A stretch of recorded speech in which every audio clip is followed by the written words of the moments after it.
चलो फुलबरिया सीता के संग सैया सखी फूल लोर है सखी फूल लोर है सखी फूल लोर है चलो फुलबरिया सीता के संग सैया सखी फूल लोर है फुलबरिया सीता के संग सहेलिया।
से ढेर सारा पुरस्कार है।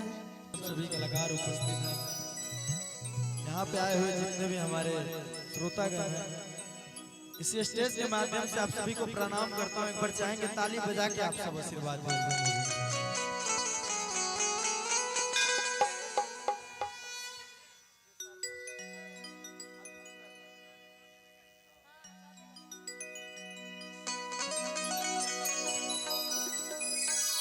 ये सर्व कर दीजिए, इसके बाद फिर चेंज कर लीजिए।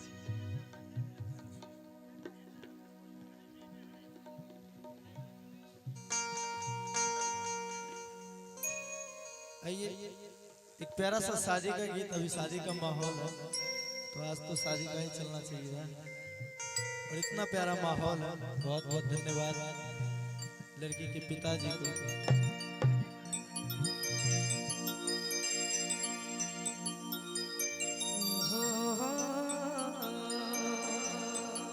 इसको भी सर थोड़ा बना के रखिए, हालांकि सुनने में अभी सुन रहे थे बैठ के अच्छा लग रहा था मुझे। बहुत अच्छा, बहुत बहुत धन्यवाद। जितना कह नहीं सकते उतना।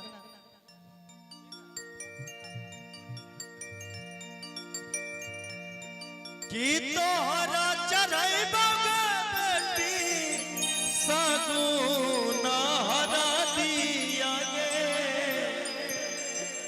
सगुना हरा दिया गे,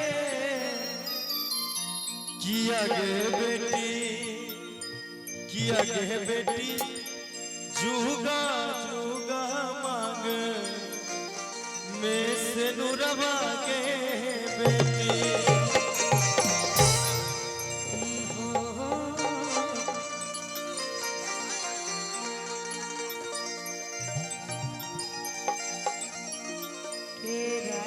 भर पापा पापा आरे कहे दे हो पापा के कहे दे हो पापा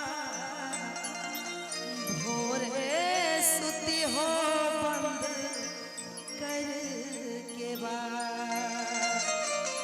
एक बेटी शादी के रात में अपने पिताजी से कौना भाव में दर्द भरा सॉन्ग है। जब अपने पिता से बिछड़ रही है बेटी तो कौना भाव में अपना दर्द को व्यक्त कर रही है और कह रही है, साइड में चल जाए। कि रात भर बेटी बेटी काहे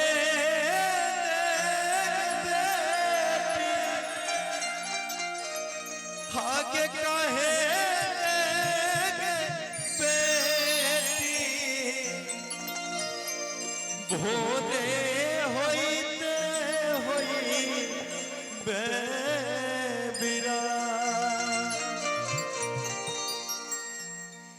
रात भर पापा पापा कहे दे हो पापा, कहे दे हो पापा। रात भर पापा पापा कहे दे हो पापा, कहे दे हो पापा। भोरे सुती हो बंद कर के बाद, भोरे सुती हो बंद कर के बाद।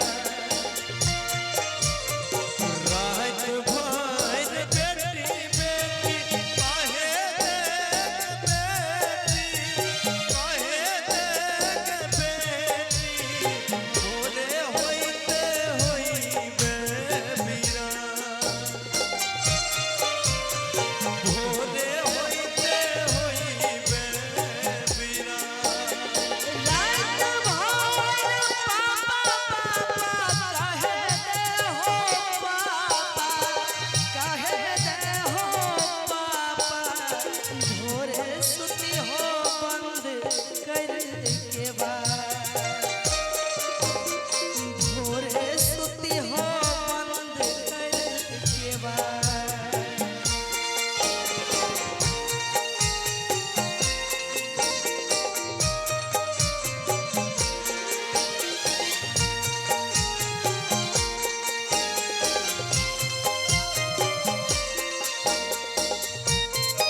और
पुरस्कार मिला है, बहुत बहुत धन्यवाद उनको। अरे ये कहेंगे रात भर भैया भैया कहे दे हो भैया, कहे दे हो भैया, रात भर भैया भैया कहे दे हो भैया, कहे दे हो भैया, भोरे सुती हो बंद कर के बाद, भोरे सुती हो बंद कर के बाद।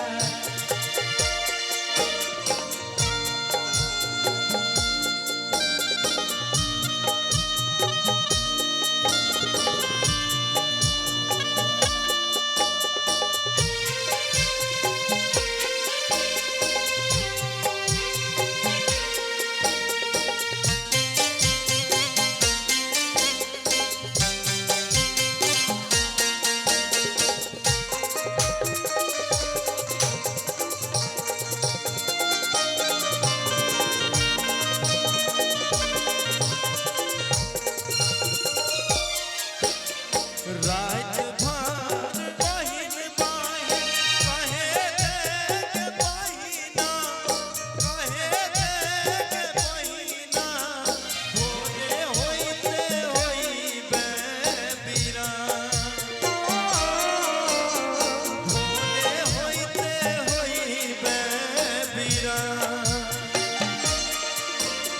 रात भर भैया भैया कहे दे हो भैया, कहे दे हो भैया, भोरे होइता बहिनी बिरा, भोरे होइता बहिनी बिरा, भोरे होइता बहिनी बिरा। और लड़की के चाचा जी की तरफ से ढेर सारा पुरस्कार है, मैं उनको बहुत बहुत धन्यवाद करना और चाहूंगी। हमारे अमोद राय जी के साले साहब जिनकी तरफ से ये 201 रुपया मिला है, धन्यवाद। अच्छा भैया, ये हमको समझ में नहीं आता है, ये सेंट्रल बैंक ऑफ यूनाइटेड यानी अमेरिका का भी पैसा है क्या? ये इंडिया का 17,000 है। एलवी सर, अच्छा एक जो दिए हैं उसको सर्च किए 280 बता रहा है वो। नहीं, अभी अभी अभी आप ही का प्रचार कर रहे थे हमारे अमोल यादव जी के साले साहब रामनाथ यादव जी की तरफ से ये 201 रुपया मिला है। और ये भवानी इवेंट शो के संचालक उज्जवल जी जिनकी तरफ से ये central bank of United kingdom यानी अमेरिका का ये पैसा मेरे हाथ में है। हम लोग आज मलेशिया में प्रोग्राम कर रहे हैं ना, हाँ, हम लोग आज मलेशिया में कुंदन जी, इसलिए तो रिंगिट आ रहा है उधर से। ये डॉलर सब आ रहा है। रिंगिट बोला जाता है वहाँ पे, हम भी गए थे घूमने। अच्छा, अरे आप तो पैसा को रिंगिट बोला जाता है, एक अब रिंगिट अमेरिका गए हुए हैं, मलेशिया गए हुए हैं, और इस बार हमें उम्मीद है कि इस बार कहाँ प्लान किए हैं? जहाँ भी जाएंगे आप लोग देख लीजिएगा, अमेरिका का है ये। हाँ, ये तो अमेरिका का है। साउथ कोरिया में घूम के आइए ना, हम कहेंगे आपको साउथ कोरिया। एलवी सर, पैसा दिखाइए उधर, कैमरा में वायरल होना है पैसा को। देखिए इधर इंडिया आज के कार्यक्रम में अमेरिका का नोट मिल रहा है। हाँ भैया, अफ्रीका का एक देखिए, ये जो ये कहाँ का नोट है ये? अच्छा, ये जो नोट है मेरे हाथ में देख रहे हैं, मैडम को ये डॉलर मिला है अफ्रीका का, ये डॉलर, हाँ डॉलर का ये डॉलर है। हाँ देख लीजिए ये कितना डॉलर है। नाम अपना बता दीजिए, हम भूल जा रहे हैं बार बार। उनका नाम एक बार ले लीजिए। भवानी इवेंट शो, हाँ भवानी इवेंट शो की तरफ से ये central bank of the United Africa. Africa, क्या बात है। बहुत बहुत धन्यवाद उनको। ये प्यार देने के लिए दिल से लव यू। एक और आया है, ये कहाँ देख लेते हैं मैम। ये भी आया है, ये $200 का है। ये मेक्सिको का है, ये मेक्सिको और ये अफ्रीका। क्या बात है, बहुत बहुत धन्यवाद कुंदन जी। ये हमारे लालो भाई को दीजिए मेरे तरफ से पान खाने के लिए, अगर कहीं भजे तो इसको भजा लिया जाए। बच जाएगा। अच्छा क्या बात है, बहुत बहुत धन्यवाद, थैंक यू ये प्यार देने के लिए। आपने पैसे की बात की, कहते हैं कि मतलबी दुनिया में जीने की दुआ मत देना। और ये है अमोद यादव जी, भोला कुमार यादव जी, हेमंतपुर के निवासी, प्लम्बर ठेकेदार साहब, उनके तरफ से ढेर सारा पुरस्कार। ये 101 रुपया दिए हैं अमोद यादव जी की तरफ से बहुत बहुत धन्यवाद। अमोद जी जी, हम रख लेते हैं, भजा लेंगे भैया, एगो हमको दे दीजिए। एक तो पहली बार दर्शने हुआ। और रामनाथ यादव जी की तरफ से भी ढेर सारा पुरस्कार है। डॉलर थोड़ी है, बहुत बहुत धन्यवाद, थैंक यू सो मच। 200 रुपया का इंडियन करेंसी 280 रुपया है। वो आप कह रहे हैं 1 लाख रुपया, तो आप दूध बन जाइएगा, आप भी गधे हैं। लेकिन एक एक लोग बैठे हुए हैं यहाँ पे। नहीं, हम समझ रहे हैं, हम बिल्कुल हम सर्च कर लिए कि 280 होगा, लेकिन चलिए कोई बात नहीं, ये हंसी मजाक चलेगा। आइए उषा जी और मोनू जी और कुंदन जी, ये हमारी ओर से आपको इनाम है, ये नोट कर लीजिए आप, ये रख लीजिए आप। और हम चाहेंगे मंच पे आइए। सुहानी जी, सरस्वती जी और माया जी, आप तीनों लोग आ जाइए जल्दी से स्टेज पे। आ जाइए, ये कुंदन जी को कुंदन जी जाइए, माया जी को ले आइए, ले आइए ना सरस्वती जी को। काली भी आई है।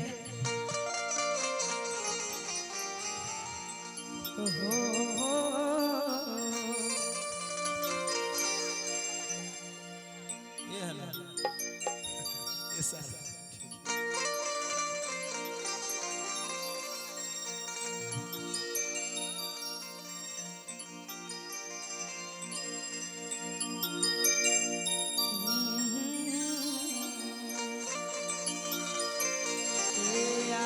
बाबूजी की कलिया कुन कसुरबा छोराई के नैहरबा ससुरबा भेजाबै छो बाबूजी।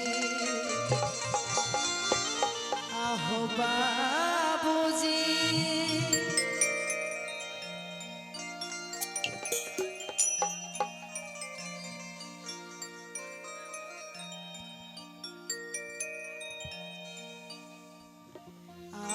बाबूजी की कलिया कौन कसुरबा छोराई के नैहरबा ससुरबा भेजाबै छो बाबूजी। आहो बाबूजी, आहो बाबूजी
ससुरा के हाल हम कबो ना जानलिए।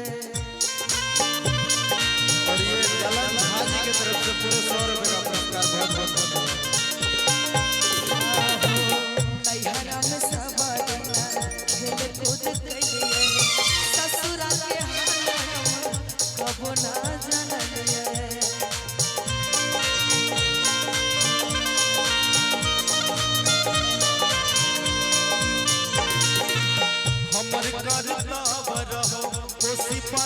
लियो दुनिया के रीत बेटी तोरा साथ कलियो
बुधनगरा के निवासी हैं, उनके तरफ से ढेर सारा पुरस्कार है।